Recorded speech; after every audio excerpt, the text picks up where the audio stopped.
All right. So, the chat section is starting. Okay. Then we will go ahead and begin. And I'm going to ask each of the panelists to begin by introducing themselves to you. So I would like them to tell you their name, obviously, which you should be able to see on the screen. What is their current job title and where do they work? And also panelists, where did you go to school and how did you get from school to what you do now? What was your distinct path? And I will start with you, Anne. Okay, I'm Anne Rojas, and I'm a librarian at Walden University, which is entirely online. So we've been in the online environment for a bit longer than everybody else who started with COVID. Walden actually started as a correspondence school for professionals, working professionals, so that they could get advanced degrees. And so most of the people I work with are working professionals in education because I actually liaise to the College of Education. So my background, I went to school at Dominican, actually through St. Kate's, before St. Kate's had its own program. And how did I get here? Well, when I was still in graduate school, I got an internship at Cargill's corporate library. And since I was working in the corporate world, that seemed like a good segue, or I had been working in the corporate world. And then I moved from that internship into working for National American University, where I worked on campus in Brooklyn Center, Minnesota. And then I took on online as well. So I was working half on campus and half online. And then from there, I got the job here at Walden University. I did have an interim paraprofessional position when I was still in grad school as well at the University of Minnesota in the wildlife collection. So that was kind of an in-between. So does that cover what you were looking for? It does indeed. That's really great. Thank you, Anne. How about Alyssa? Okay. My name is Alyssa Becknell. My title is Faculty Librarian at Minneapolis Community and Technical College Library. And my job is, well, it's a little bit of everything, but I teach in 2 different academic departments. We have a library information technology program, which is a paraprofessional degree for library workers. And then I also teach in our more liberal arts department, information studies, and I teach like freshman level research skills courses. And then I wear like the technical services hat at my library. So I'm the cataloger. I also run a lot of the technical services workflows, and more and more I'm becoming an electronic resource manager.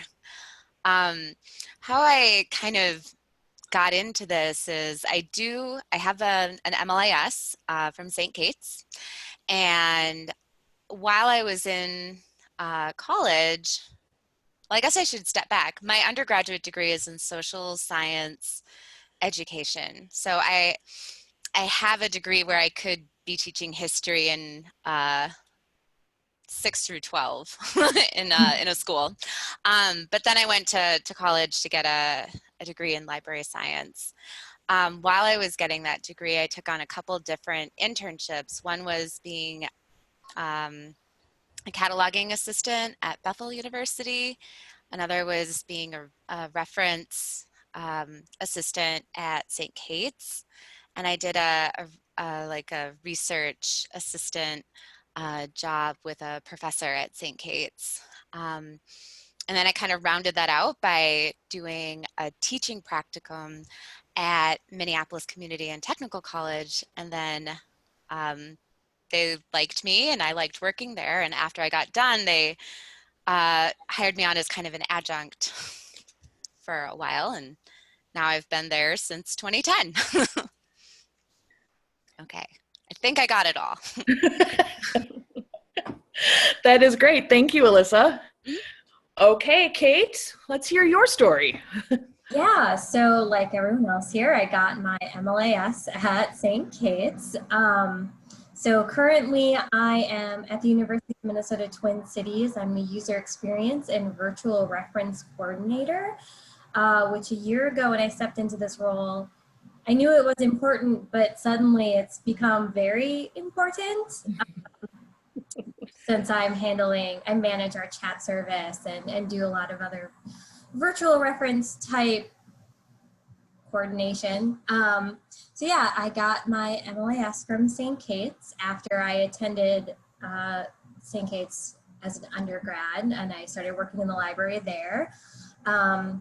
And since graduation, I graduated from the graduate program in 2015, which wasn't the greatest time to be job searching. So I have had a myriad of roles across academic institutions and actually across archives, which is kind of where my professional interest lies. So yeah, my resume is a bit of a mess, but I'm happy to have landed where I've landed. That's great. And Kate, I'm going to let you keep going with our second question, which I think is a fun question. So pretend you're speaking with someone who's never heard of libraries before. Now describe your job. Sure. People have random questions that they need answers to. So they go to a website and type their question into a chat service. And 9 times out of 10, I will see that question and make sure it gets an answer. And if I don't see it, someone else will see it and make sure it gets an answer. Good answer. How about Alyssa? Oh, okay. I work in a library. I also teach courses, and most of the questions that I answer in any given day is how to find really great research to help somebody write a paper. Okay. Could be electronic, could be physical. I help. It's mostly about the paper or presentation or lab report. It's for school. Okay. And Anne? So I guess I describe myself more as a teacher. I work with graduate students to show them where they can go to get the information that they need to find a research problem that they can work into a dissertation, because I work primarily with graduate students. And so I work with them through appointments and through chat, similar to what Kate described, and email. And we also have webinars and create tutorials, short videos, different things that go up on the website. And so we teach using all different platforms to help people get their degrees and do their research to complete their programs. And that is done either synchronously or asynchronously. So a lot of different ways that we deliver the information that they need. A lot of different ways. That is fantastic. Okay, so the next question, what is a typical day like for you? Or perhaps an atypical day if there's no such thing as a typical day in your world. I want to know what is it like? What is daily life like for you in your job? And let's start with Alyssa this time. Okay, well, I typically get up and I do a bunch of email checking. Let's see. This year, well, actually in most years, I'm typically teaching at least 1 or 2 courses online. So I usually check in then with my classes, see how people are doing, answer questions in discussion forums, maybe grade some stuff. And then at some point, maybe later in the morning, I typically have to staff a chat reference desk. I do research help for our library, for our academic library. Might do that for a couple hours. Today, I was doing that 10 to 1. And then once I get done with that, or maybe kind of while I'm doing that, depending on how busy it is, I'll probably do some of my operational work, which is technical work. So today it was working on some electronic collections, cleaning up some things, putting in a support ticket for something with a vendor because it wasn't working right in our search environment. And then then I rounded out the day by sitting on this panel. Okay, and how about Kate? Sure. So regardless of whether or not I'm in the office, my day also starts with checking emails and also checking our ticket queue of chats and tickets that have come in overnight or on Mondays or the weekend. It usually takes me a little bit longer to get through things on Monday morning. Make sure that questions get answered or get routed to the correct person to answer them. And then I have a lot of meetings about lib answers and accounts and training and sort of, we just changed chat services. I think most of us have just changed from question point to lib answer. So we're still kind of massaging things into how we want them to be. I also co-manage our LibGuides environment. So working with different stakeholders about LibGuides and that sort of thing, especially now that everything is online. A lot of liaisons have reached out to me about their LibGuides. And then for my users experience side, where I'm talking to students and making sure that they're getting, that the website is working for them and what can we do to make things more accessible, or what kind of testing do we need to do? How can we use less jargon on our website to make things a little bit more approachable for like undergraduate users, because the graduate users are usually fine, but even then not always. So yeah, it could be any, it's like staffing the reference shift in lib answers. You never quite know what's going to come your way, but it's usually kind of like, how do I make everything online accessible to our students, especially right now? Great.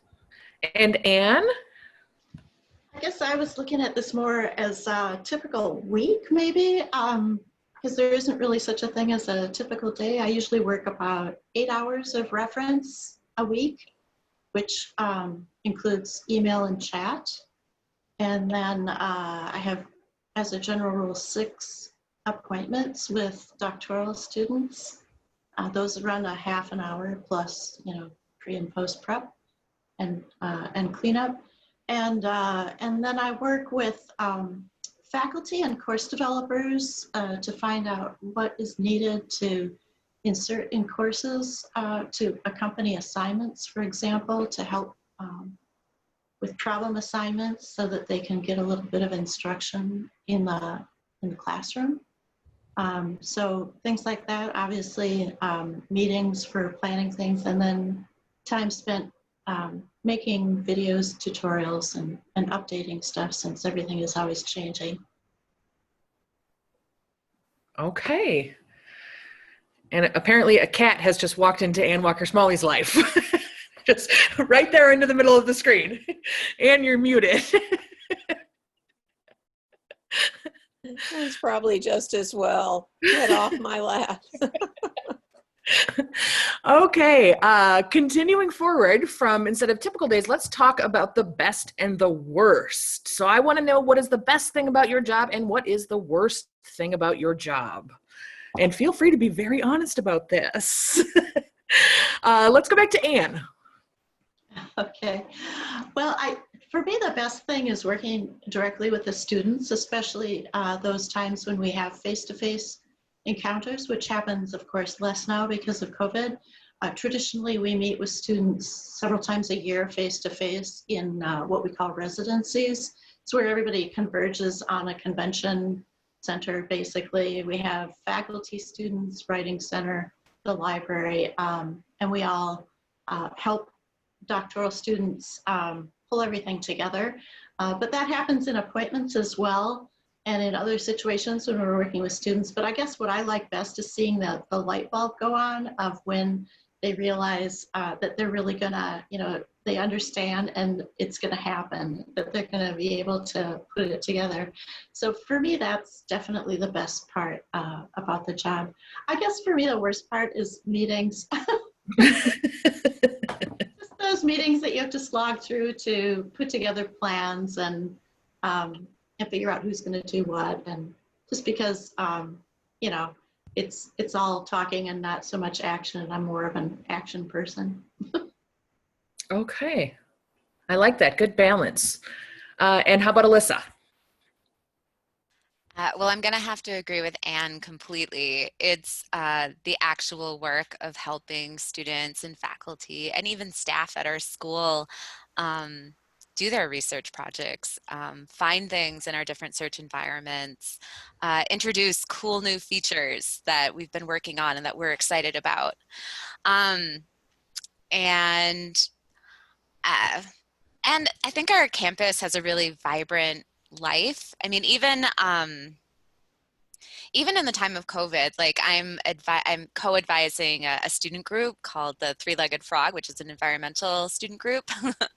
And, we're planning some virtual meetups to try to talk about lifestyle changes that we're making during the pandemic and how are we living healthy and getting in touch with the environment.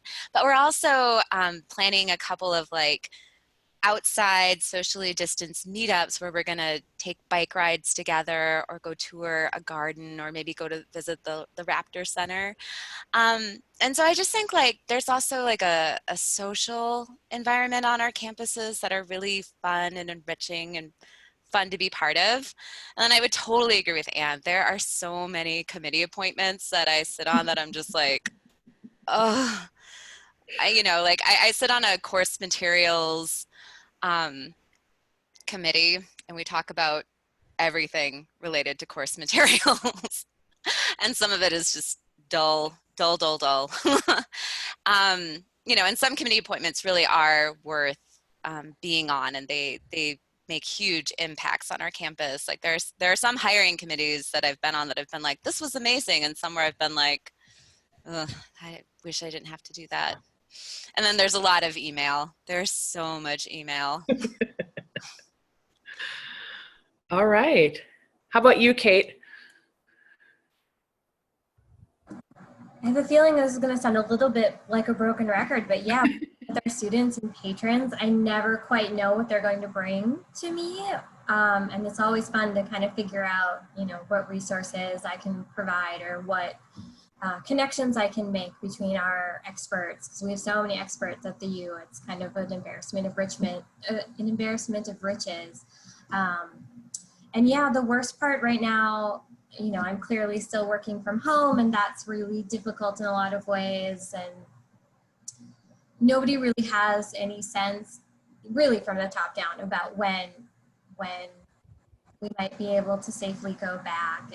And sort of communicating that to students has been really difficult because they'll pop onto chat and ask me when the libraries are open, and I want to say, well, we're kind of open now. It's just the buildings that are closed. We're still here. So trying to communicate that has been kind of a challenge, I think. It bums me out when I get that question, but at least I can get them the article that they need usually, so. And Kate, what's the worst? Oh yeah, the COVID stuff. That's the worst. It's kind of all packaged together. I really love it, but then those chats bum me out. I don't know. And there's not a lot we can tell them yet, because plans are still being made and nothing's kind of ready to be communicated. And that's been really hard because it has to go through so many layers. The bureaucracy has been kind of a challenge right now in making decisions and the communication of that. So. Okay. I mean, I know you guys said that those were kind of similar answers, and they were, but I think that's kind of a good thing. It shows anyone who's listening who might be considering a career in academics that being a people person is a huge part of your job, which maybe they didn't consider. Maybe they're thinking about the research base, that's the piece that appeals to them, but clearly there's a huge personal component to what all of you do. So I think that's an important takeaway from that question. So let's talk next about specialized skill sets for this job, if there is one. I mean, I don't know for sure if you guys had to have any sort of special skills outside of I'm a librarian and have a degree in that. But if so, did you have that before you got this job, or did you learn on the job? And are there any sort of special degrees or licenses that are needed to do the jobs that you all do? And let's start with Alyssa. Okay, well, so I think I'll kind of say that within the Minnesota state system, you know, there's definitely four-year universities, and then there are two-year colleges, right? And I work in the two-year college part, so I think things might be a little different with the 4 years. But here at the two-year level, a master's is typically the degree you need, and a master's of library and information science is what you need to work in the library. You can have advanced degrees, and they help. They actually bump your pay up. They a lot of people within the two-year system have them, might have a second master's or some extra additional training, or even a PhD. And so you would be competing against those people to get the job. And then as far as like getting your first job, you know, there's the tenure track, which we call the unlimited position. And then there's like the temporary adjunct position, which we call TPT. Which means temporary part-time. And actually it's, a lot of people are on the temporary part-time. Like I've been a temporary part-time worker for 10 years with a full-time appointment. So I don't know what to say about that, but it exists. And so those unlimited positions, those tenure track positions are highly competitive. You need the most credentials, you need the most experience to get those if you can. The TPT positions are maybe a little more accessible if you're just moving into our system. What would be helpful if you're going for a TPT position is if you have any operational experience, whether it's technical services related, you've worked with acquisitions, you know how to do electronic resource management, you have serials experience, you've run budgets, you've managed people of various sorts. That would help you get that operationally. And then a lot of us teach. And so if you have any kind of teaching experience or a teaching credential, or even reference desk or research help desk experience, you can parlay that into, I know how to teach and this is how I do it. Those skills are really important to academic librarianship because we're running the libraries and we're also doing a lot of teaching with our constituencies. That was a great answer, Alyssa. And I have a comment from Tim Johnson who's saying back office and front office might not be the best or current distinction, but I'm curious how the panelists interact or move within those two domains and how, sorry, it seems to have cut off on my screen. Can you guys see that? And how to relate or interact with IT folks who seem to be much more important these days. Are we seeing that?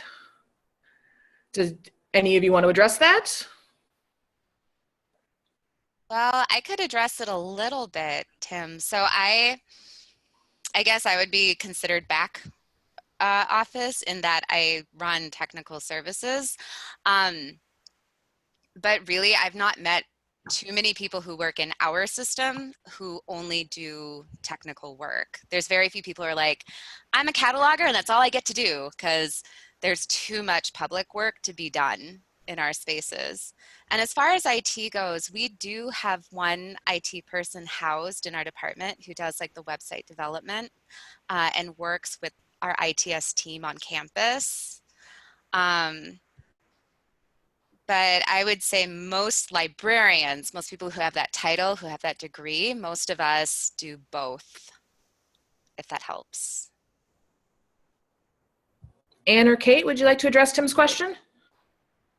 Sure. I guess what for us at Walden, we really have librarians who do instruction, some liaise to colleges or departments, and we have IT librarians who are separate and generally do not work directly with the students. And so we do have that front office, back office that you call it, even though we're all working from home. But we just work with, basically when we want changes, we ask, is this going to be possible? This is how we envision it. And they work out the details of whether or not it can be executed, whether or not we're going to go ahead with it. And then a lot of times they'll come up with user experience changes that they want to implement, and then that affects us because then we need a heads up so that we can change our instruction accordingly, especially for those asynchronous pieces that sit out on the web, because the IT people do the web part of it, but they don't do the instructional learning objects. So that's a tech savvy piece that is for instruction librarians. So that's kind of where the overlap would be between front and back office, as you put it. Yeah, I'm almost identical to Anne's answer. I've kind of worked in both positions and floated back and forth in my storied career, but just making sure that you can count on your IT staff or your web development staff and ask them questions. And I would say know enough to be a little bit dangerous so that you can sort of experiment on your own. And if there's like a sandbox, like experiment in the sandbox. And then that also gives you some of the language around asking those questions and say, well, I understand this piece of this, but can you fill in a little bit more context? Did y'all hear her say know enough to be a little bit dangerous? I feel like that's the mantra for every librarian everywhere, right? That's how we do it. Okay, I hope we answered your question thoroughly, Tim. And let's finish talking about the specialized skill sets. I think Alyssa gave us a really solid answer to that, but I'd like to hear from Kate, if you may. Tell us a little bit about what's needed for your job. Sure. For my current role at the U, it was only I think the only required qualification was the MLIS.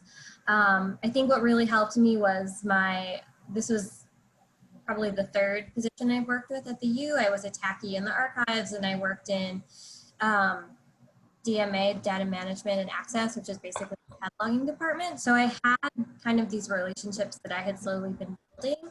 So I don't know if networking is a skill I could ever put on my resume, but I think I've gotten pretty good at it. And being able to build professional relationships across the libraries has really served me well in this position, especially because my job is to connect students with librarians and experts. So yeah, I would say as much as the MLIS is important, more important is your social skills.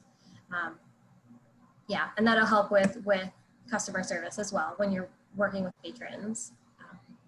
I tell people when they talk to me about going to library school, like, make sure you like people. Like, I love to read, but that doesn't mean that's what I get to do all day, so. A good point. Thanks, Kate. How about you, Anne? Yeah, it's a common misconception. I agree with Kate about the networking. For my position, the really important part of networking is to kind of connect all the dots between the faculty, the course developers, since we are all online, and what the students need. So finding out what the faculty need, finding out what the students need, finding out how we can get the course developers to help us make that happen, to get things inserted into the classroom. Obviously, there's a lot of tech savvy as well, and I would say that for the job at Walden, the deciding factors for when we're hiring and for when I got the job as well would be anybody who's had experience with serious research, academic research, familiarity with the databases, having teaching experience, and if you know of any special software that can help you put together those videos and tutorials and LibGuides to be able to get stuff out on the website, that can be a real benefit as well. And to keep up with things I have, because I finished my degree in 2005. So I would say that to keep up with that, you just need to keep adding to your skill set. I take classes occasionally from ACRL or Library Juice Academy. I've taken some instructional design coursework at Walden. So just things to kind of keep your skill set sharp and useful. Okay, looks like the chat is coming alive, and I'm happy to see it. I see another question from Tim. I'm actually going to address Jane's question just because I think it really relates to what we were just talking about. Jane says that she's a current MLS student at St. Kate's. Before COVID, she was planning to apply as a computer class volunteer in one of the public library systems to get some teaching type experience that she does not have. Since that's not really an option during the pandemic, is there any ideas that any of you have how she might gain some sort of similar experience teaching? And I'll take anyone who has an answer. Go ahead, Alyssa. Well, I would check and see if any of the faculty at St. Kate's maybe need a teaching assistant or a research assistant. That might be one thing you could do. I've done that way back in the day. I convinced one of the professors at St. Kate's to let me be their research assistant, and then she also let me grade papers in her class and set up some things in her course space. So all of that would be stuff that you could parlay into, I can teach online. I would also say join a student group if you haven't already.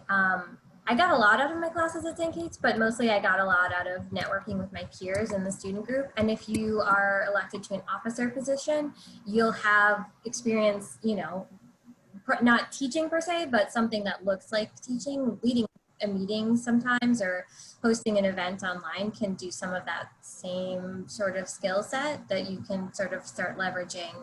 But definitely try and get teaching experience if you can. That's something that I'm still not great at and I'm still working on. So. And I would say that even if you can't teach at a college level, if you can volunteer for the school, any of the school systems, just to build your skill set for working with the different platforms that are used for instruction that's online, any of that I think would be helpful. Volunteer work is really useful, good additions to the resume when you're trying to get a start. Wow, those were all terrific suggestions. I hope that Jane found that helpful. She said thanks in the chat. And then Tim says that he's loaded with questions, which is great. We love to have questions. So Tim would like to know how ADA and accessibility issues inform your work, especially as it relates to online instruction or discovery. And once again, whoever's got an answer. Oh boy, that is a really big issue right now. And we're doing everything that we can to get the transcripts necessary, to get the accessibility and the LibGuides, to have everything accessible to the largest possible population, and also to be ready to make any reasonable accommodation along the way so that if we've missed anything, we can fill that in. And we actually have a disability services office at Walden, so that helps as well. But we have ADA, we have like specialist ADA librarians as well, so that they can help make sure that any images that we put on the website meet requirements and have the alt text, etc. And I see lots of head nodding. Yeah, that falls. Oh, sorry, Anne. That falls under my user experience purview as well. So we're constantly evaluating the website and listening to student feedback as well. The good news is your web development and IT folks and products that you use like guides or lib answers, a lot of those developers have already started that work for you and they already have some of those guides and best practices available to you. And a lot of it is just remembering to make sure you're using very clear language. Don't use 10 words when 1 or 2 words will do. Make sure you're using formatting correctly. Alt text or photos. Kind of, if you can create like a best practices checklist for yourself, that can be really helpful. And then, yeah, check in with your IT and disability resources too. They have amazing resources that are available to you, I promise.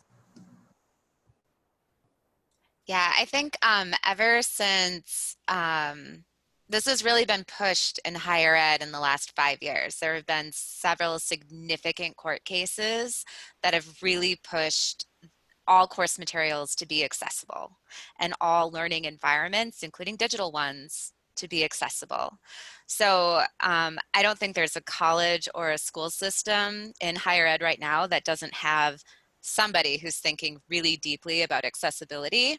And there are training opportunities all the time within our system, and I'm sure within the University of Minnesota, and I'm sure within Walden. I've sat in on several amazing trainings that have made me really rethink how I do things. And then those relationships, yeah. I usually work with somebody in our Accessibility Resource Center on course materials. She'll look over anything I've produced and tell me, yay, or do this. Wow, terrific answers from you all.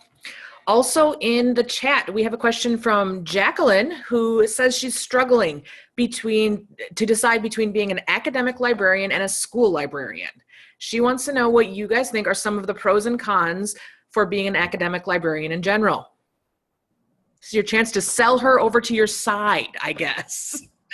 Well, what I was going to say is start looking at job postings now, because you'll get an idea of what's out there, and you'll get an idea of what hiring committees are looking for, and that can help weigh into your pros and cons as well. I specialized when I was in graduate school in archives, and I kind of float back and forth between archives and academic libraries, and then archives at academic institutions. So I mean, it's such a personal choice. I don't feel like I can sway you one way or another. But look at job postings right now.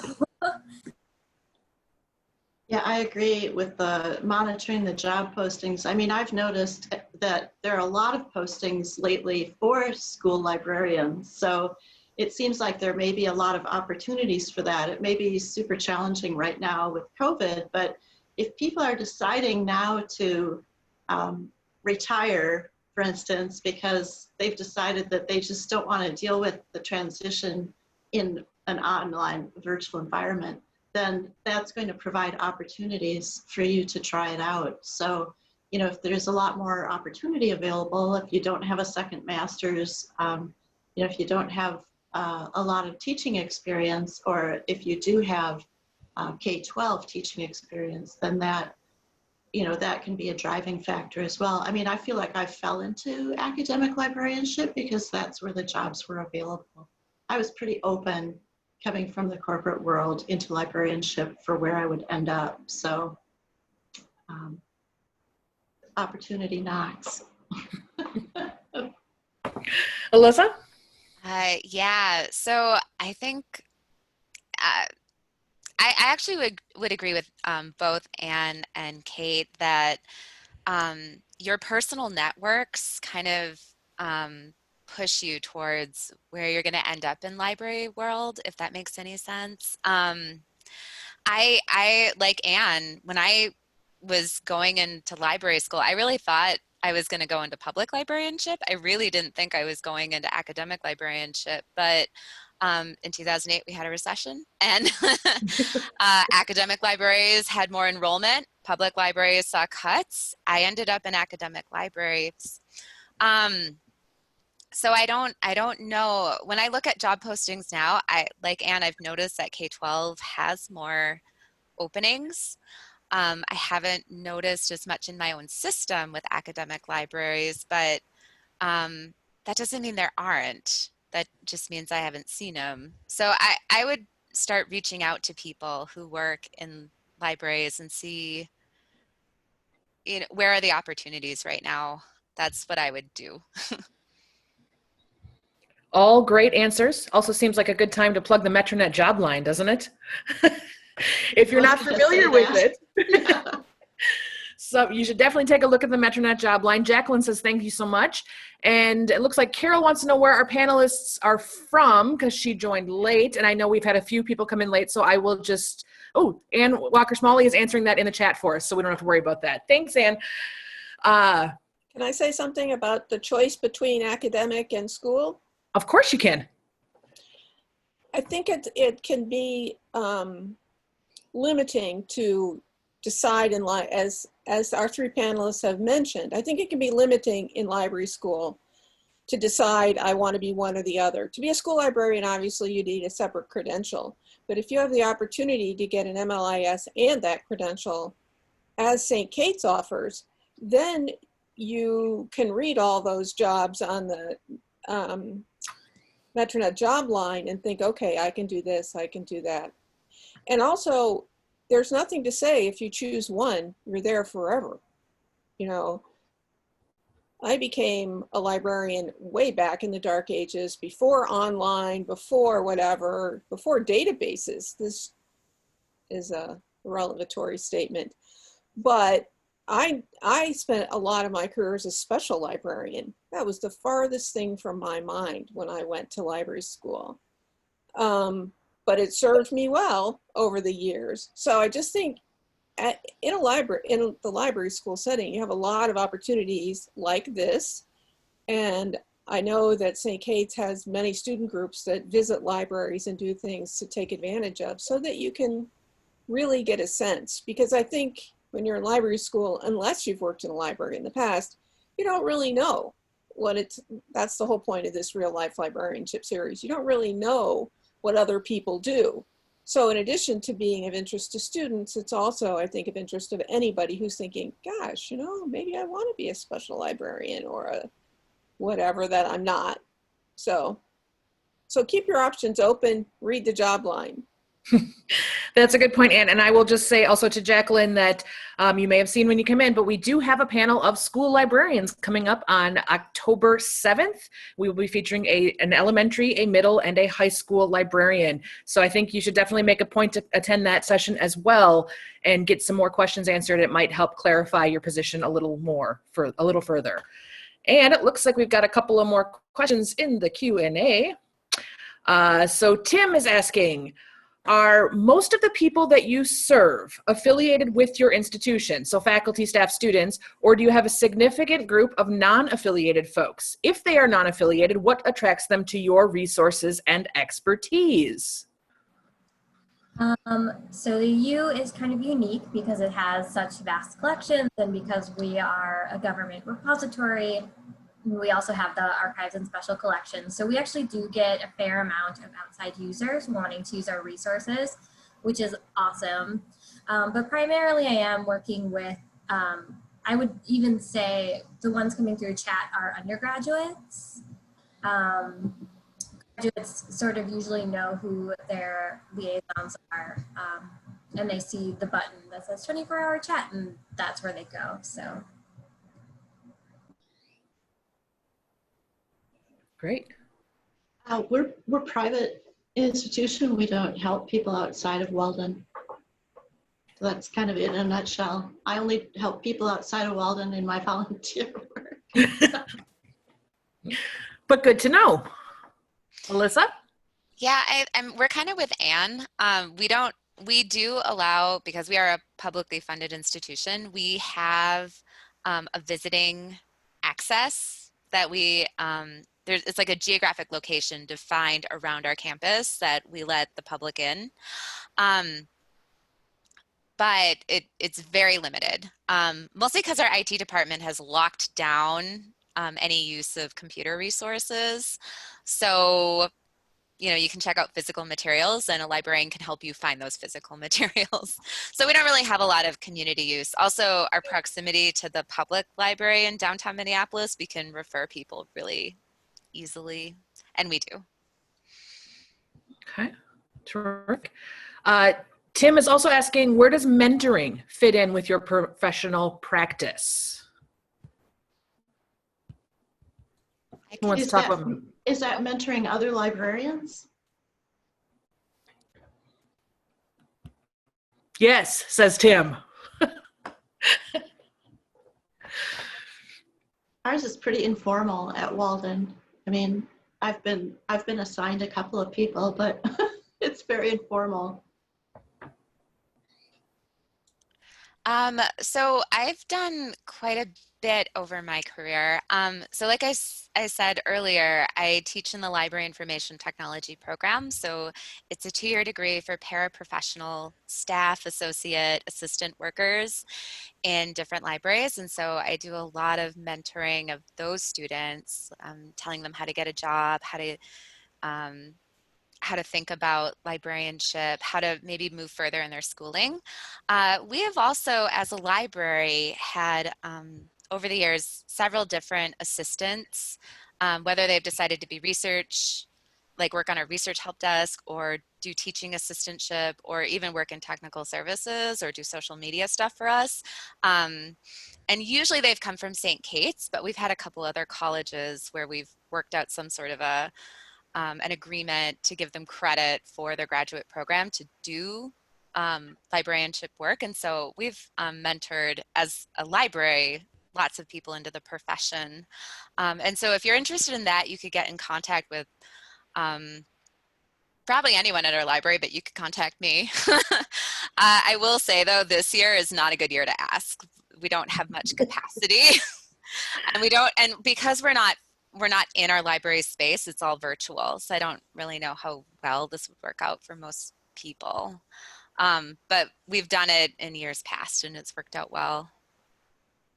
Other than that, I guess I have done some informal mentoring of like the newer staff and faculty in our department.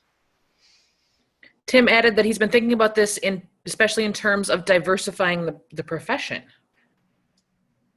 I have never had like a formal mentee, and I've only been a formal mentor a few times. A lot of my mentorship over the years has been very informal. But I have hired student employees, and when I do hire student employees, because that's how I started in my library career path, I started as a student employee at the St. Kate's Library and fell in love with it. It hasn't happened yet, but I kind of hope that the students I hire will also fall in love with librarianship. And I do definitely try to target people that don't look like me and try and recruit people that don't look like me. And I may not be able to mentor them completely, but I am definitely a resource for them. And like I said, no one's gone into this career yet because they're always very determined to get into their own, they have their own ambitions and stuff. So that's great too. But I think that's a good first step as well. If you do have the capacity to take on a student or mentor a student, that might be able to spark something that they didn't think was for them necessarily. I don't know if that answers your question or not, Tim. And as far as diversity in getting more diversity into the profession, that is very much one of our goals as a program. A 2-year degree is very accessible, and our program has been online since its inception in the early 2000s. So we have increase the diversity of the profession just by being situated where we are. And I have had student workers, just like Kate, that I've been able to convince to get the 2-year degree. And then I've even convinced some of our students to go on and get their BAs or BSs and then go on and get their MLASs. So there are pathways, at least there's this one.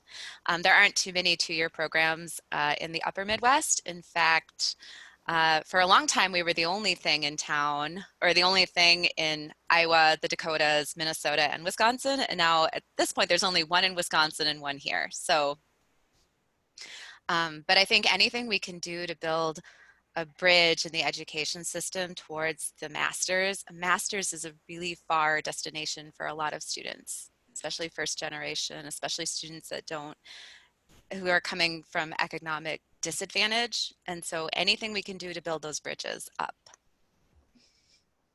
That is a great point, Alyssa. Thank you. We also have a question from Noelle, who says she wants to touch back on the user experience. And do any of you recommend online courses or seminars or webinars that could help gain experience with, I'm assuming, user experience?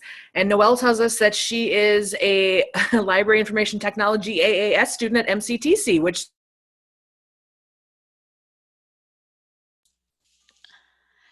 Hi, Noelle, you're in my class. Olivia, you're frozen. Well, I will say I don't have any formal user experience training. This is the first time I've done a formal where that's been part of this role. Luckily, they didn't require any sort of certification or anything.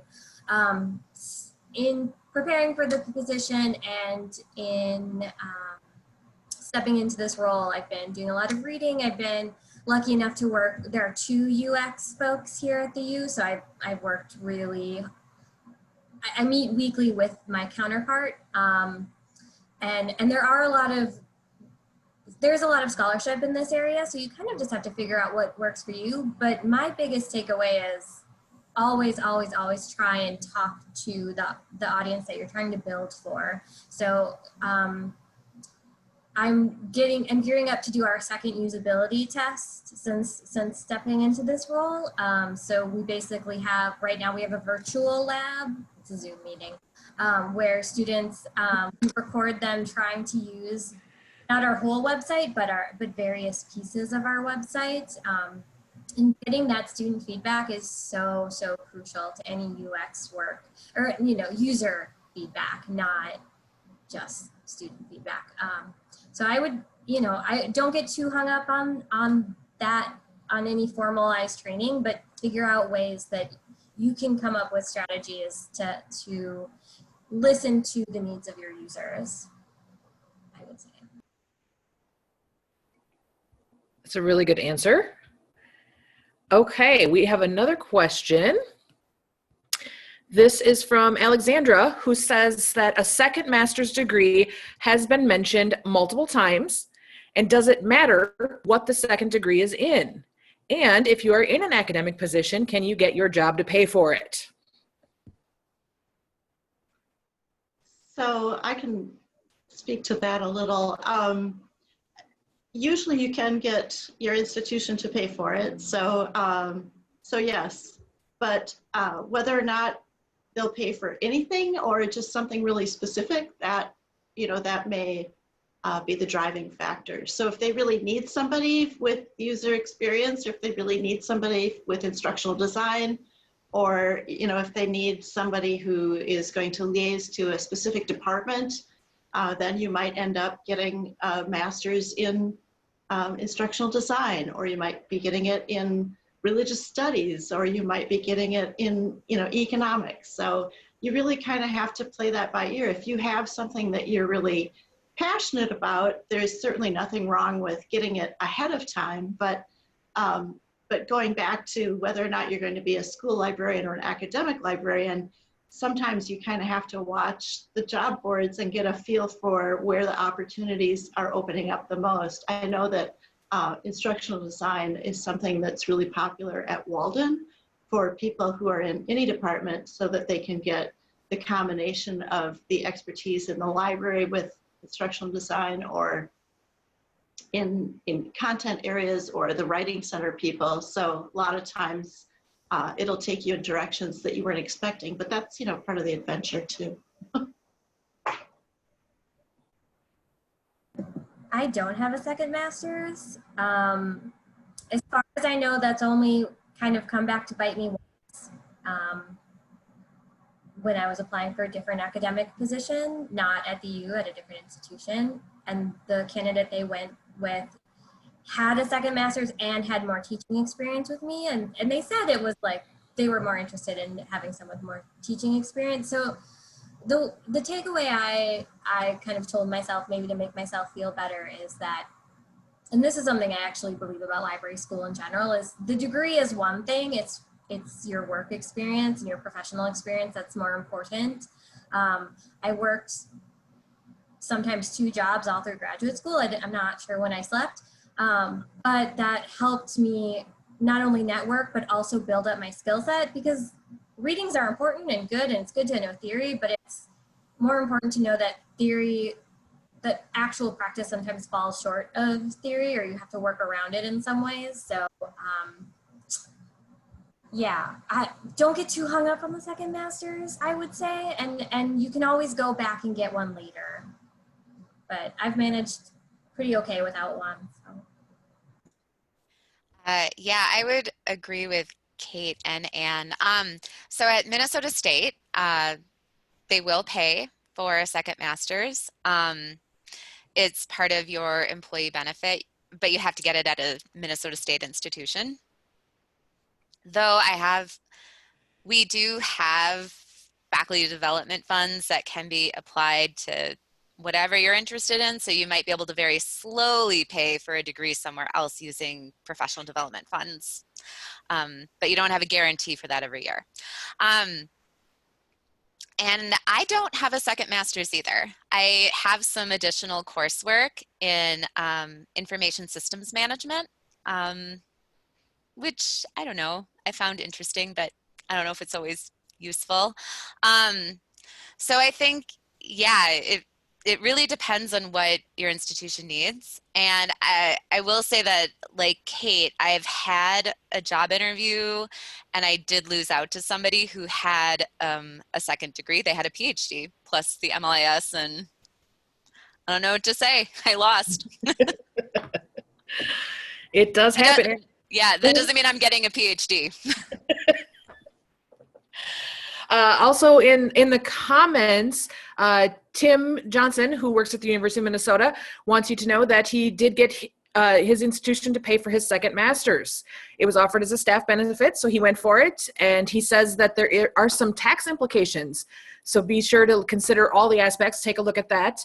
But he says the second master's did make it possible for him to interview for his current position. So that was part of his own career planning. So it's worth considering, I think, as a personal decision. All right.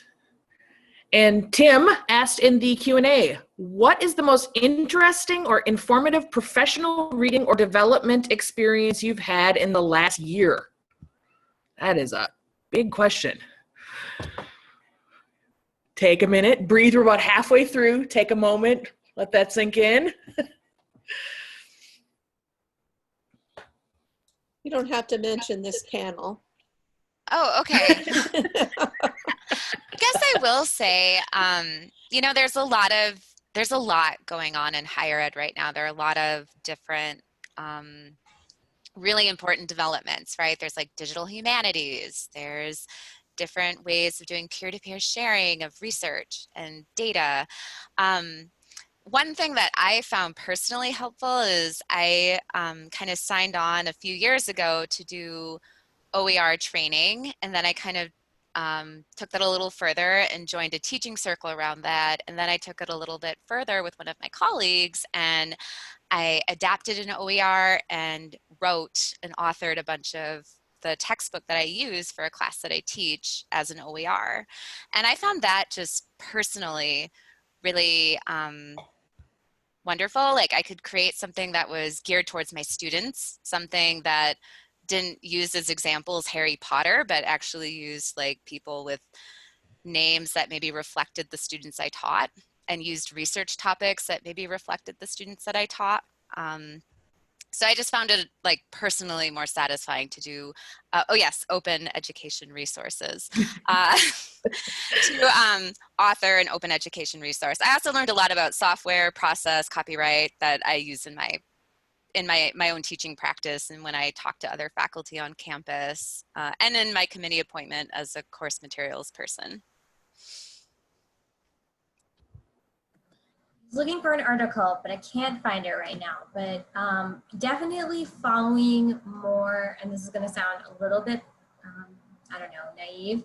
I follow a lot of people on Twitter, librarians on Twitter, and specifically librarians of color, LGBTQ librarians, anyone who kind of challenges my viewpoint. There have been a couple articles that have kind of shaken a little bit of my foundation, which has been really great. So anything that challenges kind of white women librarians, I think is probably a step in the right direction. I mean, obviously our community in kind of the greater Twin Cities area has been the subject of a lot of focus lately, and just letting that happen and just letting myself learn and letting myself feel things. But I can't find the article that really shook me. I'm sorry. If I find it later, I'll send it to you, Tim. If you find it later, you could send it to me, Kate, and I'd be happy to send it out to the attendees. So Great. I'll keep looking. Anne? So I was just going to pop one into the chat box that came up, which I confess has come up from one of my faculty that I have not read yet, but this is on my next to be read list, using a crosswalk to organize the literature review. So, because we're always trying to figure out ways to help students get that lit review done for their capstone project. And so that's kind of it's kind of a good example of keeping those relationships open with faculty and other members of the Walden community so that we can all work together, and then with that faculty member can try to get something implemented into best practices for the coursework around the corner. Of course, might be a long corner, but. Could be. All right. At the moment, we seem to be caught up with attendee questions. So let's jump back to the panel questions. I think we left off around professional organizations. And I think it'd be a great time to talk about what are the professional organizations for your job? Do you belong to them? And if so, what benefit do you think this adds? And let's go with Alyssa. All right, so I don't pay for too many memberships. I'll just be real honest. So in just my work, I'm part of a 2-year college, which is part of a 2-year and a 4-year system. And then we also are affiliated with Minitex and Metronet and all of these other systems. And I find that between the committee appointments I do on my campus for my job, and then the consortial appointments that I do for my job where I work with others in libraries, that those are really meaningful to me. So for my library consortium, I'm pretty active in PALS, which is one of, it's all the mid-state systems in there along with a bunch of government and private libraries. Sometimes I'm a member of the Minnesota Library Association. I wouldn't say I'm terribly active, but I find that helpful. I don't pay for an ALA membership. I don't find it personally helpful. I don't ever go and do national travel, so I don't pay for it. And I also don't pay for the ACRL membership. Yeah, but I do love Metronet. I will say that's absolutely true. You say yes every time I ask you to do anything. So like this panel. So I do belong to ALA. I pay for it myself. I have had employers who paid for it in the past, but I guess I feel like it helps me keep a finger on the pulse of what's happening. And I do pay for the ACRL piece of it as well.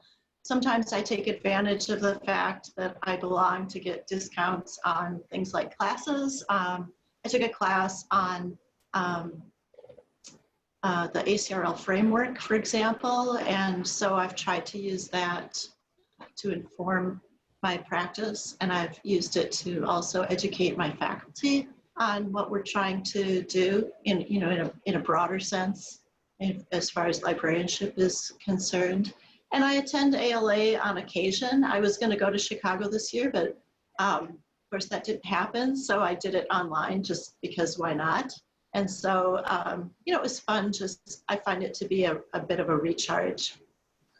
And so I belong, but I'm not super active. I participated on the ACRL Framework Sandbox Committee for redoing that for a year to get that relaunched.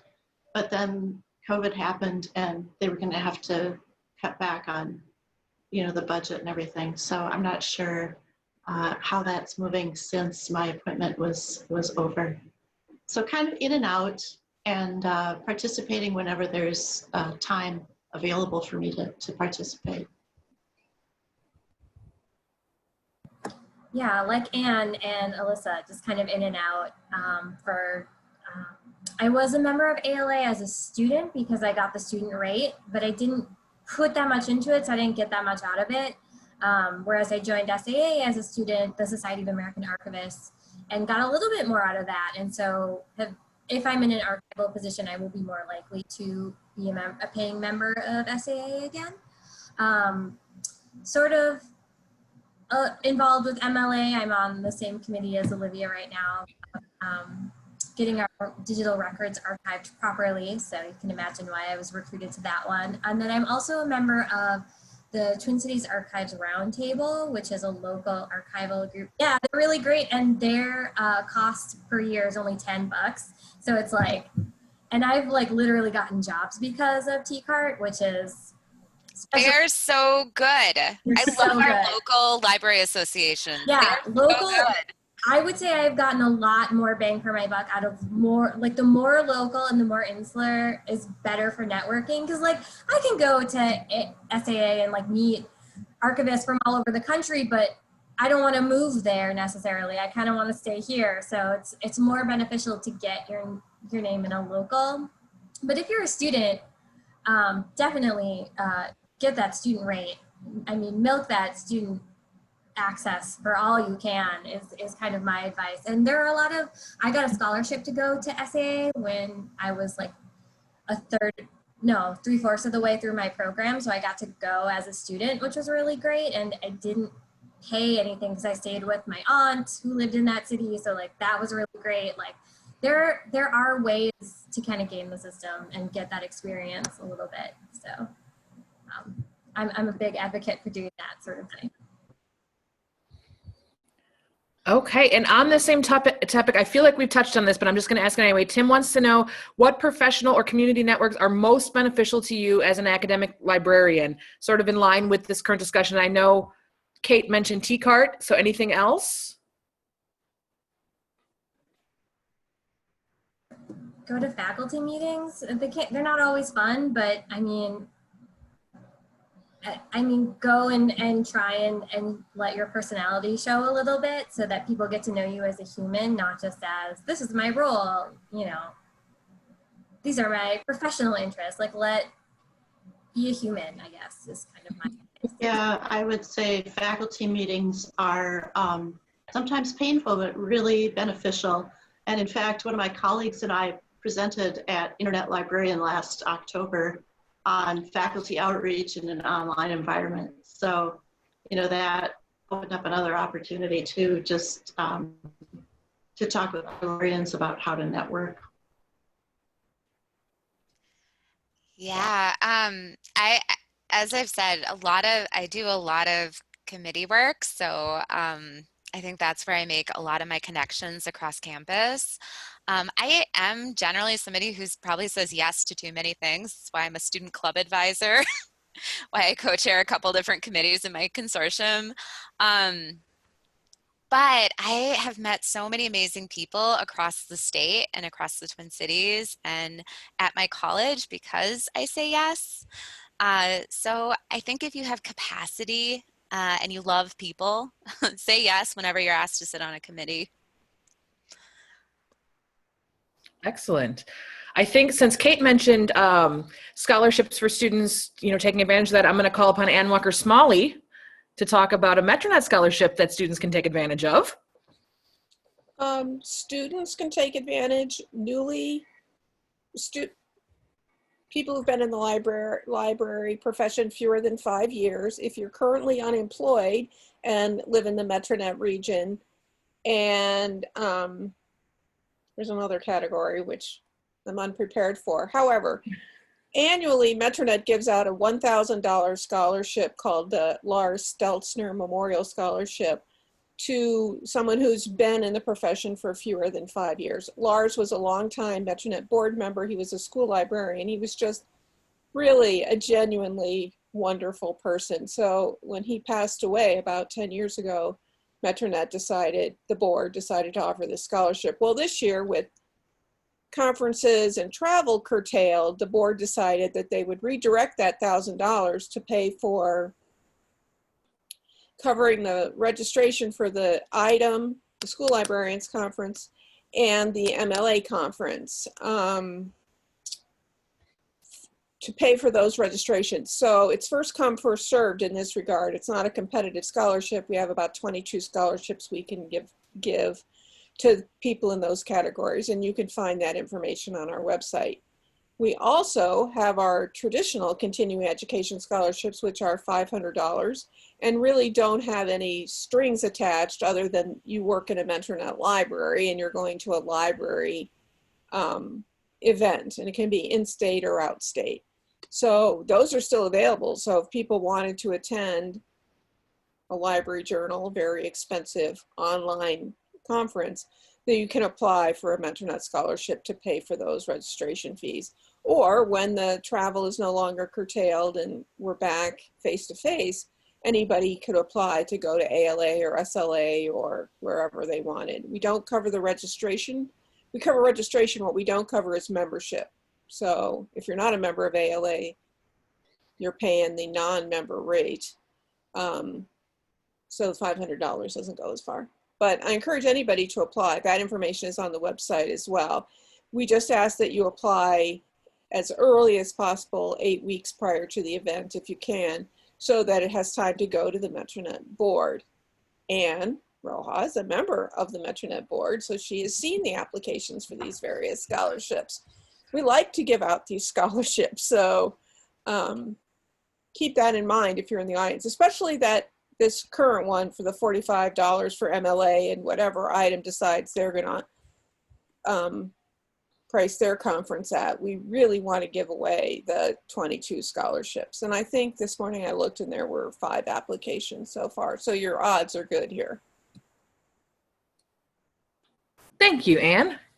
Also from the comments, Tim says as a suggestion that local arrangements conference committees often don't require membership in the organization. They're another great way to get your foot in the door. And so many of the big national conferences will often come to the Twin Cities. So they are worth looking into to see. And then also, he said just now, ACRL RBMS also offers scholarships to cover some, if not all, registration and travel costs. Awards range from $4,000 to $1,000 or thereabouts. Thank you so much, Tim. Ann Walker-Smalley wants you to know we did not plant Tim in the audience to ask these terrific questions. He's just that awesome, is really how that works out. And speaking of, he has another question for us in the Q&A. And this question is, given COVID-19 layoffs or furloughs and diminished public funding for higher education and other societal political dynamics, where do you see academic libraries and librarians in the next 5 years? That's a really good question. I will say, Tim, we had a question like that on our list. That's the first one you've asked that was close to one of the ones that was on our list. What's the future look like, ladies? Do a little fortune telling for me, Anne. Well, I think that the online aspect is definitely in the future, and I think COVID has propelled a lot of people into the world that Walden has already occupied for quite some time. I mean, basically, Walden is offering an opportunity for people to get advanced degrees while they're working, and that, you know, is not something that traditional university has been able to offer in the past. And obviously with MOOCs and with different online programs, it's been kind of a slow transition, but I think that definitely delivery of instruction online, of collections being available online, that's the wave of the future, because people are just doing more and more regardless of where they live. I mean, we have students at Walden from all over the world, so it gives people an opportunity to have a credential from a US accredited university, even though they can't get a visa, for instance, to enter the US, or they can't afford to take the years off to come and study at a university here in the US. So I think that that is definitely going to be a big part of the future of librarianship, is all of that delivery of everything that we do, particularly academic libraries' instruction piece, to do that online. I mean, the collections are already pretty much online, even though they're behind a paywall, but yeah. Great, thank you. Kate? I don't know, because I left my Magic 8 ball at my desk at work, so I can't ask it. I would say hopefully, this might be wishful thinking, but hopefully we have libraries that have positioned themselves as being, I keep using the term load bearing. We are a huge cornerstone of any community, whether it's academic or a public library. I know there's been a lot of demand to reopen buildings in these times, and I understand why people want to do that, but I also understand why we shouldn't necessarily be in a rush to reopen. But I think people still want us around, so that it's been nice to be missed, I guess. So hopefully in the future, when we get through this time, we might see a shift of priorities, maybe. Again, I can't ask my magic 8-ball.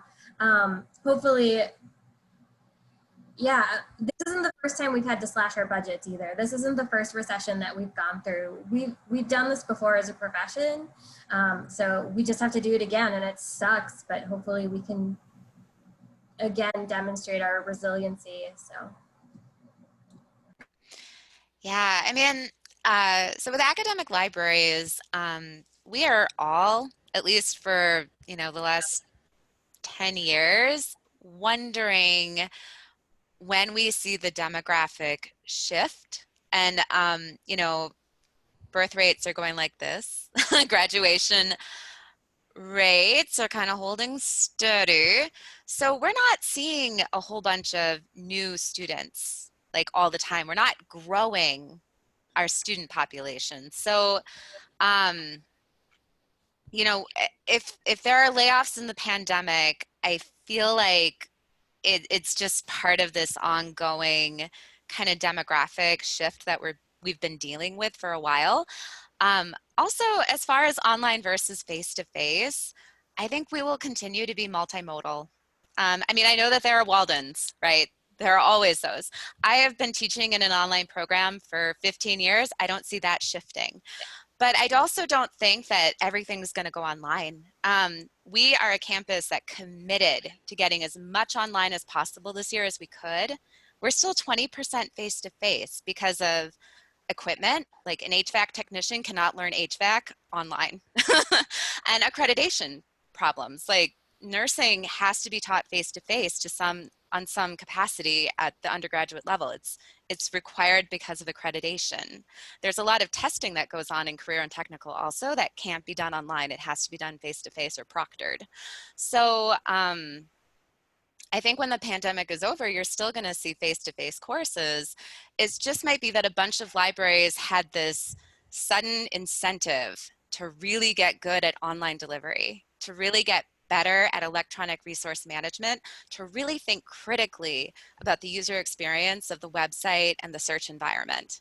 And that's good. That's really good for our profession. That makes us relevant, that makes us vital.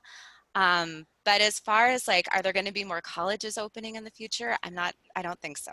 I think we're still looking at a future where we're wondering who's going to close, right? Yeah, I would agree with that too. And if I could just, as an addendum, say, I don't think everything is going to go online because, like you say, a lot of things are needed that are in person. But that shift, I think, is it's never going to bounce back to where it was before. Yeah, I would agree. These trends have been going on for a long time, though. Like the pandemic is definitely something new, but I don't know if it's as disruptive as it maybe would have been if it happened 20 years ago. Just on a kind of a bigger picture, I guess, I think that even beyond academic librarianship, I think that with information coming in from so many different places all of the time, and the fact that it's 24/7, I think that librarians are going to be more necessary rather than less necessary. And maybe that's just my hope and my dream, but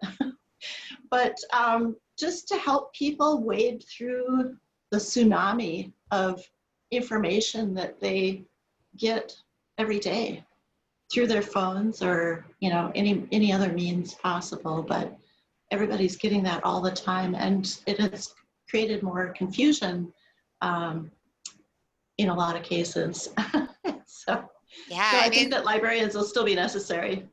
Yeah, I mean, we're definitely going to be relevant for information literacy training, but in the academic sphere, we are really necessary for the research process, right? We are doing a lot of work with students and with faculty to help continue research, to help students set priorities, to find the resources they need, to develop the collections that are relevant for our schools, right? So I don't think academic librarians are going anywhere either anytime soon.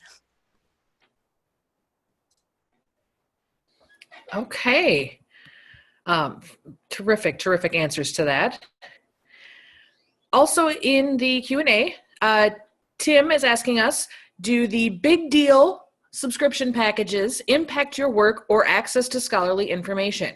With fewer corporate entities that seem to be controlling more academic sources that we all subscribe to instead of owning hard copy, does this concern you? And if it does, how?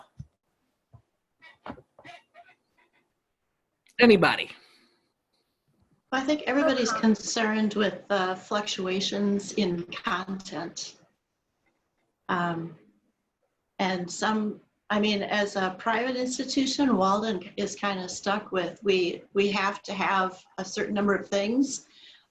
What we don't have, you know, we'll do through our interlibrary loan system that we have, which is electronic, but of course that's expensive as well.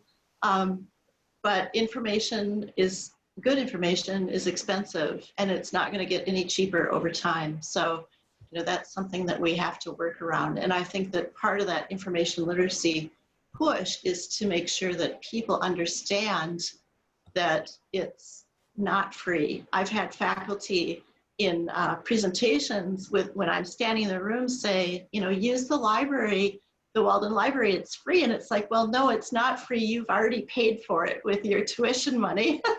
So I think it's important for people to understand that quality content is expensive, and that they need to take advantage of it while they have access to it.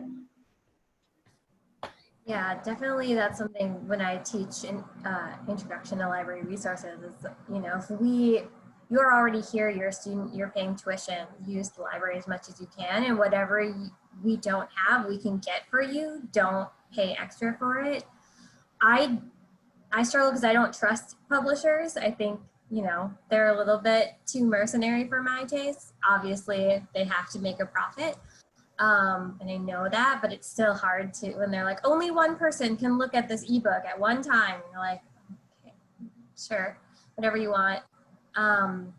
So I think libraries have to push on that a little bit harder, and I don't know who is supposed to do that pushing or who to look to do that pushing. I know our e-resources folks work really hard to negotiate more fair to us prices for things.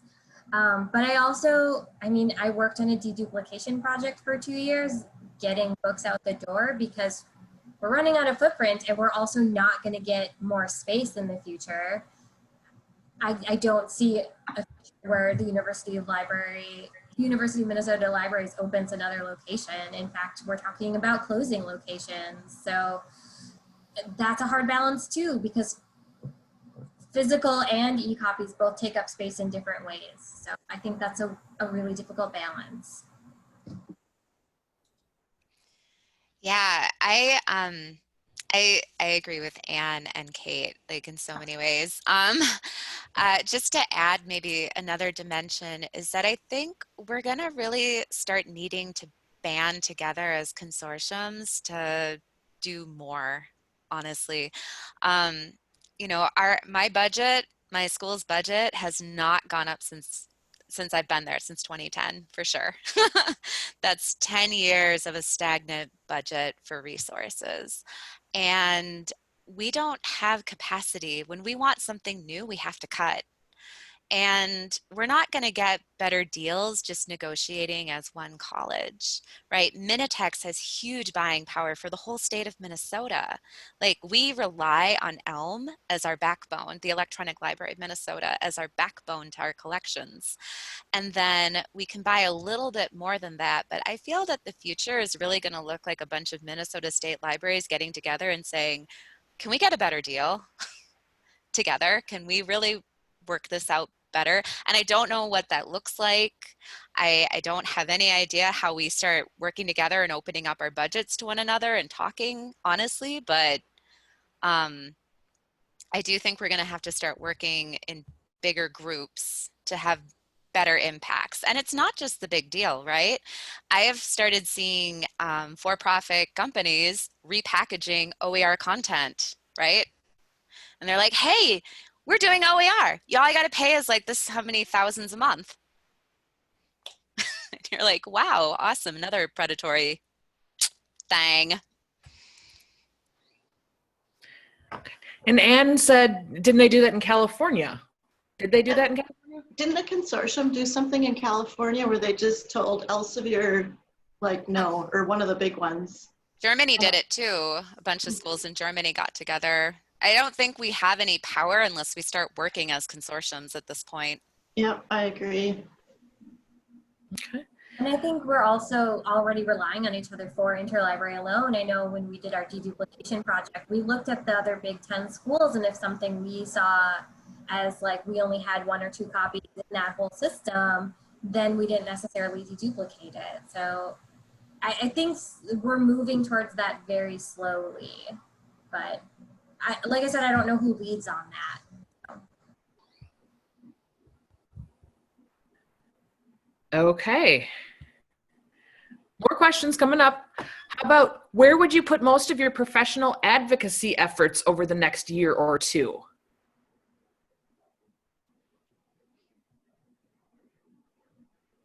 Staff development and retention. I think we are, I'm speaking very candidly here, I'm way out on a limb. I think that we are our library's best resource because it's not just about books and materials, it's access. We provide access. You know, seeing the scary words of layoffs and budget cuts, that's a little bit terrifying. So if I could advocate for anything, it would be us. A lot of our work is invisible too, so we have to be louder about that. That's a great answer, Kate.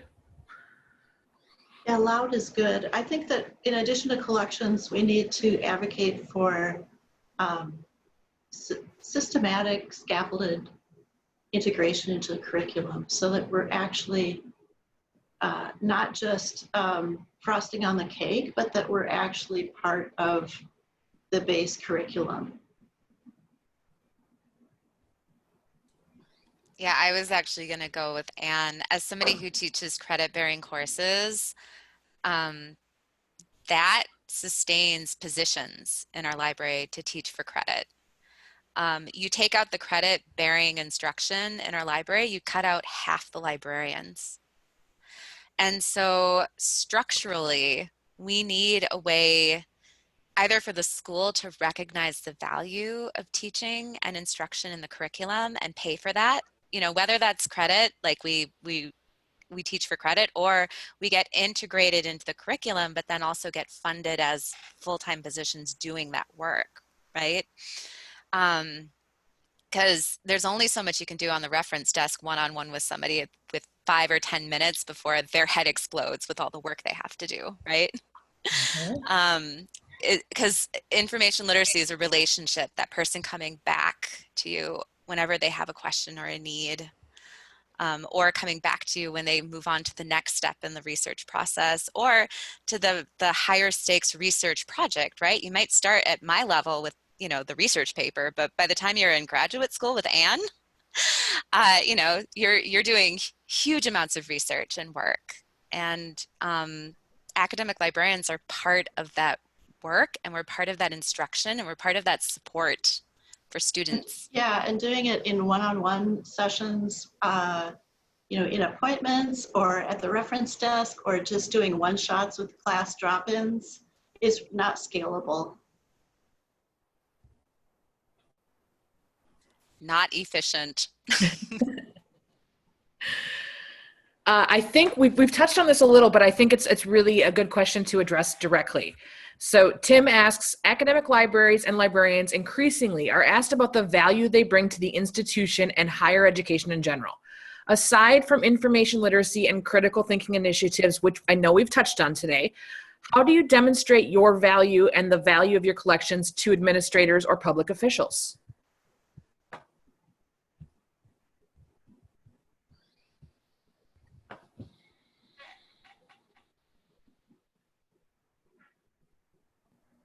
So hard. I know we rely very heavily on statistics, and what we count and why we count it is important to how many interactions, how many classes we teach, how many times people use JSTOR versus EBSCO versus whatever. And I think that's important, but I also think it's important to somehow foster or collect feedback.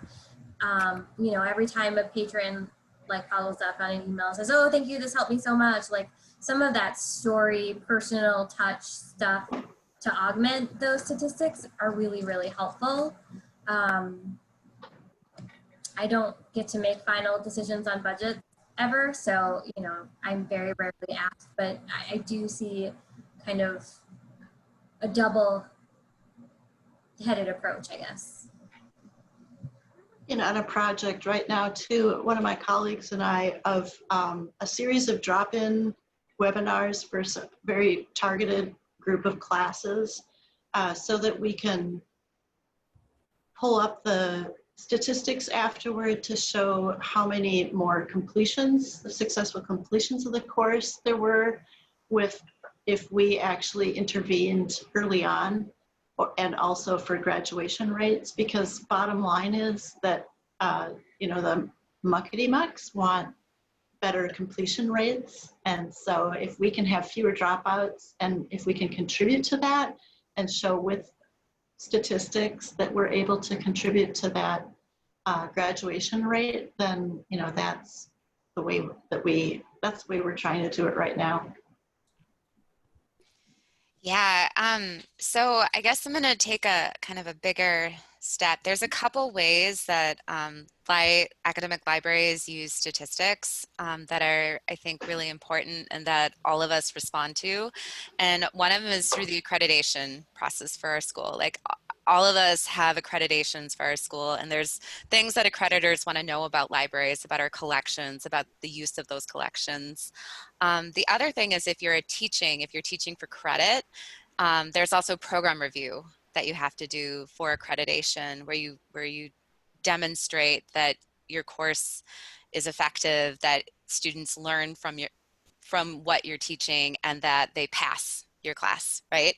And so I think academic librarians who are part of collecting that data for accreditation are thinking very hard about how are we helping students? What data tells our institution that we are impacting the quality of student experience, the retention of our students, and what they're learning.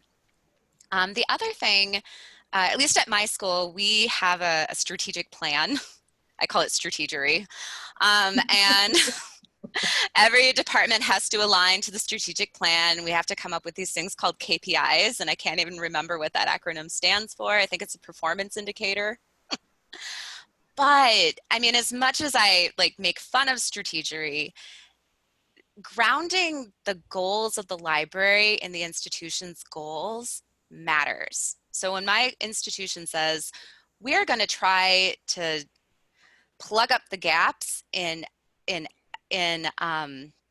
degree attainment between white students and students of color, I have to think very clearly, like, how is the library helping with this? And what is our KPI that we can attach to the institution's goals?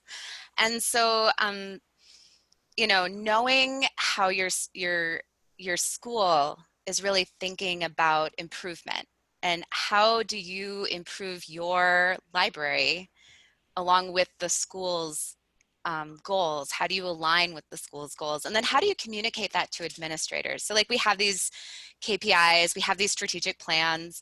We do our strategery every year in the fall, and then we try to measure it in the spring. And that is, I think, taken in by administrators as, well, they're team players. They're really trying. They're doing things that align with the institution. You know, so I think that's how statistics and qualitative data, like how people feel about us, that's how we get that to other people, is we try to use those formalized ways that higher education is judged. And we just say, well, here's how we're trying to help. Key is what apparently with a K stands for Key Performance Indicators, is KPI, Alyssa. Also, I would just say I feel like strategery should definitely be a word. You used it so fluently when you were talking there. I was like, yeah, why is that not a word? I have been doing strategery for so long.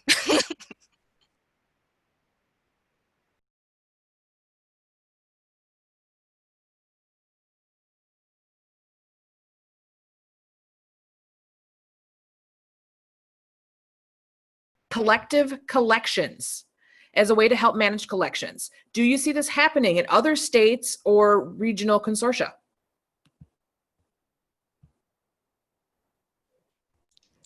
I missed the first part of that. Yeah, I was going to say that I missed the first part of Sorry, did I cut out? My internet is getting a little wonky around here because everyone apparently is online right now. So let me just say it one more time. Can you all hear me okay? Yes? Okay, good. What, sorry, let's see here. And now I've apparently lost the question. Jim just missed that question, but it was about the future of developing collective collections, and do the panelists think that that is part of the future, and will that happen here? Thanks, Anne. I think it's already happening. I think increased reliance on interlibrary loan isn't going away. I think every institution has their own students that they serve, and so people at a different institution might need, for instance, we have a large agricultural college here, so people might need to borrow those materials, and we can send them. And I think that collections might be a little bit more site specific going forward. And yeah, I think because we're not going to get any more footprint, literally, like we can't fit much more in our libraries. We are at capacity. I think that is something that more people are going to look at the higher level. So.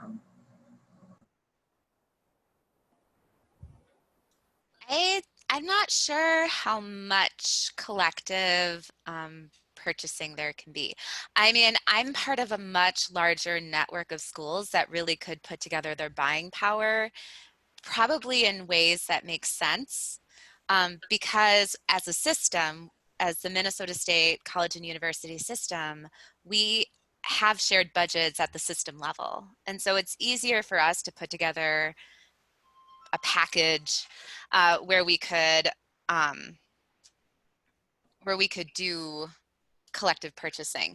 I think it's much harder for like a bunch of private schools to get together, for example, unless they've really trusted one another and said, all right, we'll all throw in money to this account and we'll purchase these discrete things, and we'll try to adjust for inflation over the next 10 years, right? That's a little harder to do, to share your budget, but I do agree with Kate that interlibrary loan is getting highly utilized, and it's getting more sophisticated. Like the next generation ILSs make this very easy to do digital interlibrary loaning along with physical. So Yeah, as a private for-profit institution, I don't see the collective thing happening. I think ClickNet is the only private institution collective that I've heard of, and I think well, I mean, I haven't looked at it recently, but at the time I was going to classes at St. Kate's, I thought they did a really good job with it. So, so I don't know what's going to happen to institutions like Walden as far as that goes. That's great. Thank you all. So I think part of the reason that we're doing a series like this is to kind of demystify the position or the profession a little bit and kind of let people in on some of the secrets that you don't necessarily know. And so one of the questions that was on our list that I want to make sure that we're touching on is let's lay bare the basics. If you want to work in an academic library, what are the minimum qualifications that you need, and how much money are you going to make? Because, you know, we're all sitting there, we were in library school and they are currently in library school thinking, you know, how much money will I make doing this? Will I ever pay off these student loans? So does anyone want to address that? I can do this with some help. So the Minnesota State librarians are all in a step and column placement. It's actually posted online. You can actually find it. I would say that most people with MLISs, when you're starting out in the system, your pay will likely be in the $45,000 to $55,000 range. And, you know, it's based on education and experience, so you could be higher. With a master's, you wouldn't be lower than that. I'll just say that. But that's only if you got a full-time position. If you're working a half-time position or a quarter-time position, you're only going to get half that pay or a quarter of that pay. Benefits kick in at about 6 credits. So I think that's about a third. So if you had like a third of an appointment, you could start getting benefits, but they'd be prorated. So you'd be paying more for those benefits until you hit an 80% appointment. Then you have full benefits that are paid for. Yeah, I think most of us start out as adjunct, and so we're not working at a full-time capacity. But hopefully that helps. I think the top right now is in the mid-80s for education and experience. And even if you have a master's, you could get there with a certain amount of experience. If you have a PhD, you would get there faster. Or you have a second master's, you'd get there faster. Great. Yeah, I feel like I've been around too long to know what the beginning pay scales are, but the master's is required for everything. And the more experience you can get with special softwares and with teaching, the better as far as an academic library. Personally, I bounced around for a lot of temporary, like, hole patching sort of positions, a lot of grant funded positions. Currently, I probably make in the range that Alyssa described. Candidly, I feel I'm underpaid for the experience that I bring. And that's something that I think is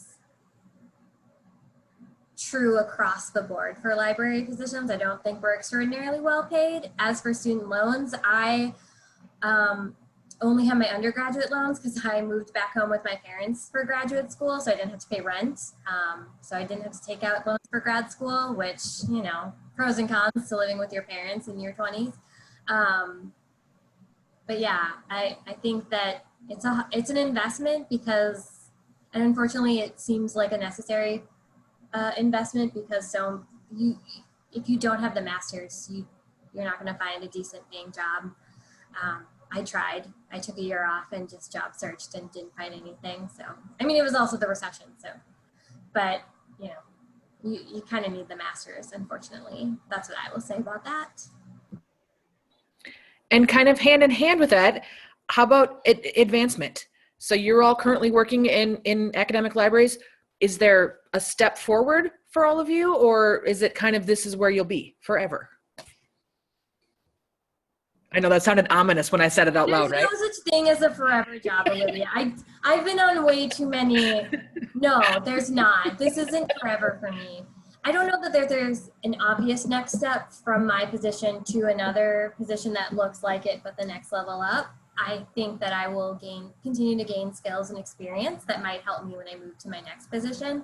And I've been very candid with my supervisor that my goal is still archives. I don't know how long it'll take me to get there, but ideally I will be in some sort of special collection that I can work with. get my hands dirty in there. Not that I don't love what I'm currently doing, it's just nothing, I know that nothing lasts forever and everything's going to change in the next 6 months anyway, I'm sure. Thanks, Kate. Anne? Say that, you know, if I were interested in working in a management position, which I'm not, and that's fortunate because there aren't very many opportunities. I mean, those positions are already, you know, occupied by people who would have a hard time moving into a similar position or a higher position elsewhere. And so I think that if you're in a bigger system, that there are a lot more opportunities for both lateral and vertical and horizontal movement. So really it depends upon the size of the library, and it depends upon what your ultimate goals are for what you like to do. Do you like to work with students? You know, maybe that's where you want to stay. Are you tired of working with people, you know, face to face with students, and maybe look into managing people who do that and instead of doing it yourself? So that's something that I think is really hard to get a feel for until you're in the profession and you get a feel for the landscape and you start to analyze what your own long-term goals are. So in my particular position, I would say there aren't a lot of opportunities for advancement. That said, I do have a lot of opportunities to work on different projects, learn other softwares, you know, do other things that, you know, keep the job interesting. So, you know, that's part of the reason why I'm not really interested in moving into managing people. So that's, you know, it's a different sort of opportunity, but it's not something where I'm going to be catapulting to the top. Yeah, I kind of agree with Anne. So just within like the librarian structure at the 2-year colleges, this is 2 years, not 4 years in our system. Everybody who's working in the library as a librarian, that's the highest level. We don't have directors that are housed in the libraries. We are actually an academic department that's put under a dean. And so if I wanted to move up in the Minnesota state system, I would have to go into administration. And I wouldn't be doing any library work. Deans don't do library work. So this is the job I love. I think I get compensated well enough for the work I do. I like this work. I think it's fulfilling. I could see myself doing this for a long time because I do think there's a lot of learning that you can do over time. I think there's a lot of shifting you can do also. Like, you know, when I said earlier that there's not much difference between the back of the house and the front of the house, it's really true at the community college. You know, if I really wanted to shift my expertise to being a research help person, to doing LibGuides, to making more tutorials, I could do it for my campus.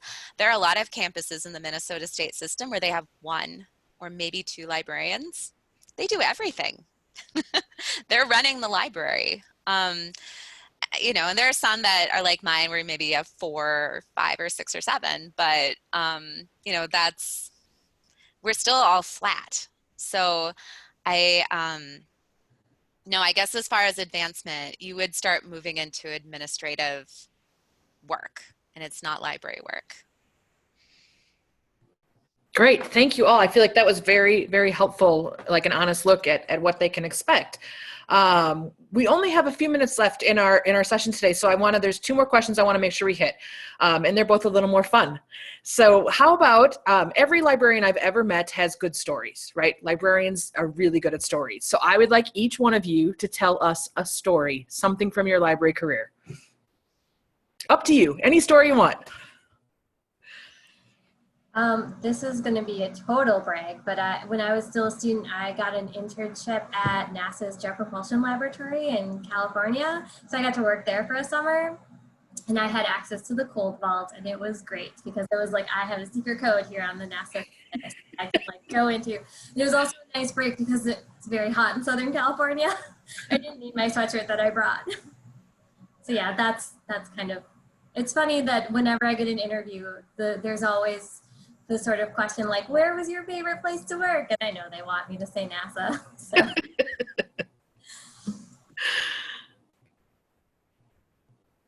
Anne or Alyssa? Well, so I travel pretty regularly when there's no pandemic going on, and this confuses a lot of people. And they ask me, you know, I thought you were a librarian, or they look at me, you know, with a questioning look, what is it that you do again? And why would a librarian need to do any travel? And so I like to just tell them, well, I could tell you, but then I would have to kill you. Leave it at that. Keep them guessing.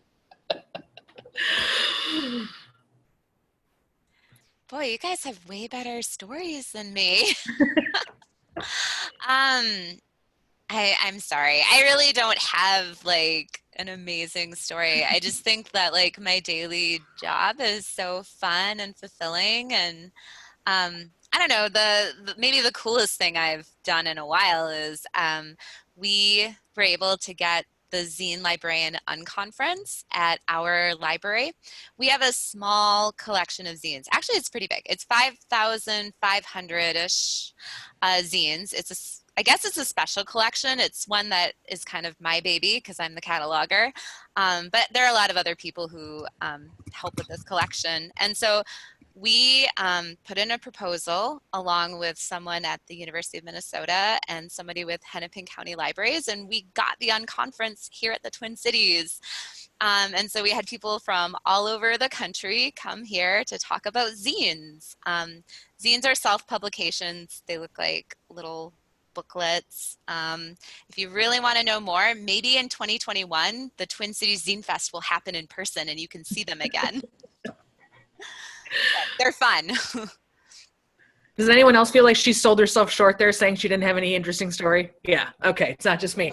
I will say in response to Kate's NASA story, on October 20th,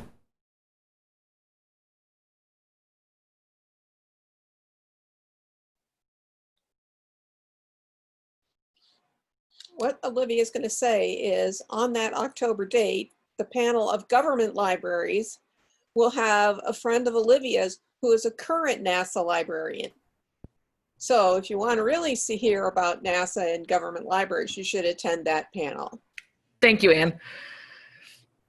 All right.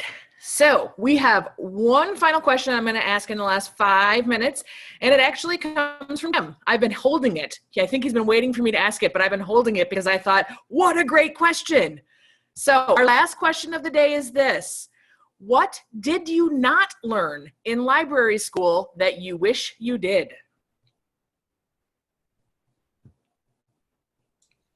I'll start. De-escalation techniques. Wow.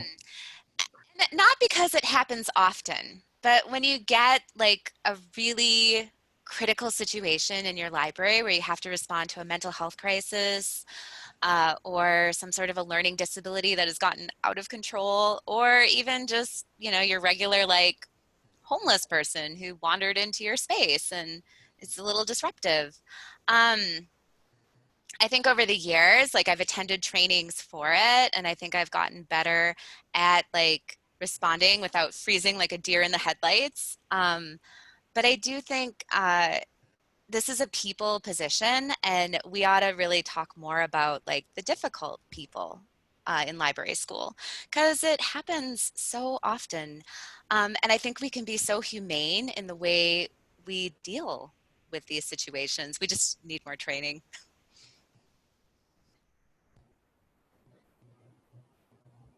That's a really good answer. Mine would probably be advocacy for yourself, for your library, for the library community.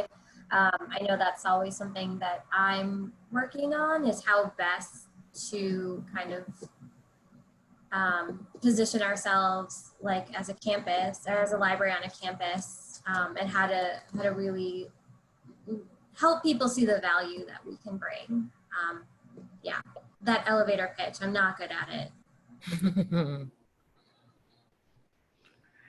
I think that having worked in the corporate world, that the de-escalation, I worked in the airline industry, you know, I had background in that, and also elevator pitches. But I think that it was, not that I had any idea what kind of a library I would end up working in when I was in library school, but I think that if there had been more on teaching, that would have been helpful.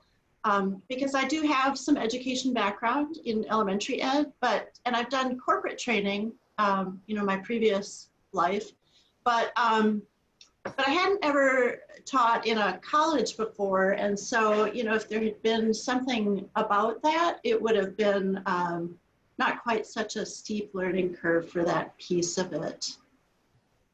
Because I think the rest of it, just because of my background, you know, I had pretty well covered. So it wasn't necessarily that it hadn't been covered in library school, but I already had it from somewhere else. But that was, for me, a big missing piece when I got into academic libraries.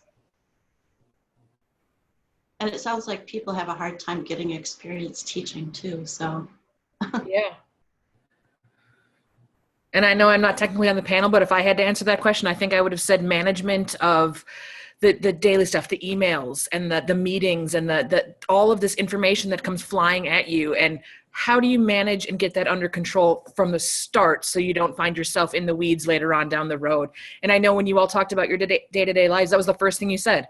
I check my email. I have to deal with my email. And, you know, there's like no mention of that in library school. At least there wasn't when I was in library school. So another good thing to consider.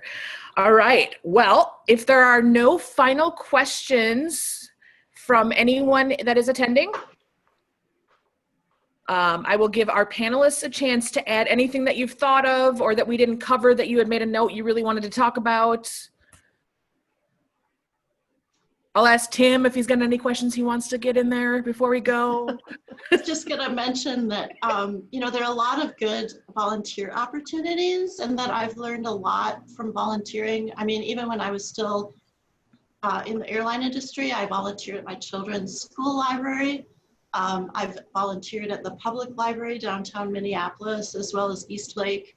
I've done a couple of service trips, one with Librarians Without Borders to a school in Guatemala, and also one with Walden with a group of students where we went to fix up a school library in Jamaica.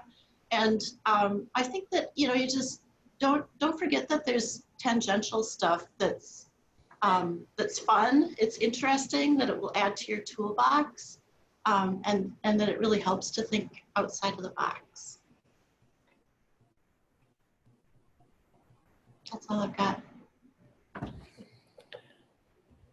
Great. Okay. Then I will remind the attendees that our next event is coming up on September 7th. I'm sorry, September 9th, which is a Wednesday, and that is public librarians that we will be interviewing and talking to on that night. And the information about that will be coming out tomorrow. Also, please look for the evaluation. And a huge, giant, heartfelt thank you to our three panelists. You guys were amazing. You did such a great job answering questions, and we hit you with all sorts of things today. So I was really impressed, and thank you for all being here. And Ann Walker-Smalley, anything you'd like to add? No, just to echo the thanks. It was terrific. I've never been an academic librarian, and I learned a lot. So I hope all the attendees did as well. I'm sure they'd be willing to answer questions later. We're thinking of some other ways to have these be smaller discussions, so let us know on the evaluation or directly if you have ideas for additional panels you'd like to hear or any other suggestions. But thanks. And if you don't subscribe to Metro Briefs, please do, because that's how we announce most of our things. And you can find that information also on our website, which is metrolibraries.net. And with that, it is 6:01, which I think is pretty prompt for our first time ever doing this and not knowing how it was going to go. So thank you all so much. I do appreciate it. Have a good night. Thank you. Thanks, Olivia and Thank Ann. you, guys. Thank you.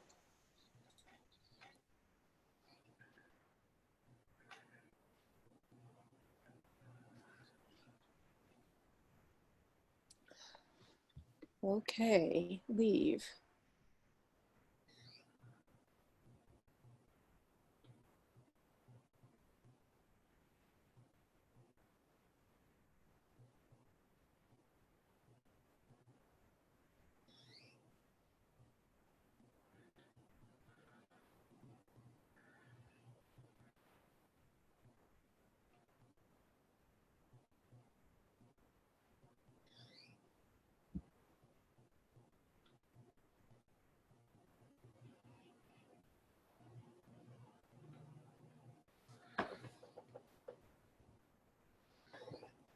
Hello.